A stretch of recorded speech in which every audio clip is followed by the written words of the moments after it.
కొంతమంది మాట్లాడకపోయినా వాళ్ళ దగ్గరికి వెళ్ళగానే ఒక పాజిటివ్ వైబ్ ఫీల్ కలుగుతుందా? అదే ఆరా. ఆరా అంటే మనకు కనిపించే వెలుగు కాదు. మన నుంచి బయటికి వచ్చే ఒక ఎనర్జీ. మన ఆలోచనలు, మన ప్రవర్తన, మన నమ్మకం ఇవన్నీ కలిసి మన ఆరాను తయారు చేస్తాయి.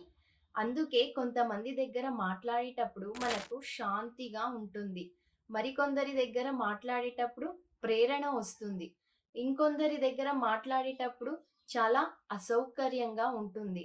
వాళ్ళు మన మాటలను కాదు, మన వైబ్‌తో మాట్లాడతారు. ఎనర్జీ ఎప్పుడు నిజం చెప్తుంది. ఆరా నటించలేము. అది మన వ్యక్తిత్వము. ప్రజలు మన మాటలను కాదు, మన భావాలను గుర్తుపెట్టుకుంటారు. కాబట్టి బలమైన ఆరా కావాలంటే ఫోకస్ పేరు మీద కాదు, మన స్వభావం మీద. ఎందుకంటే ఆరా చూసేది కాదు, ఫీల్ అయ్యేది. Thank you. ఇలాంటి మరెన్నో వీడియోస్ కోసం ఇప్పుడే ఫాలో అవ్వండి.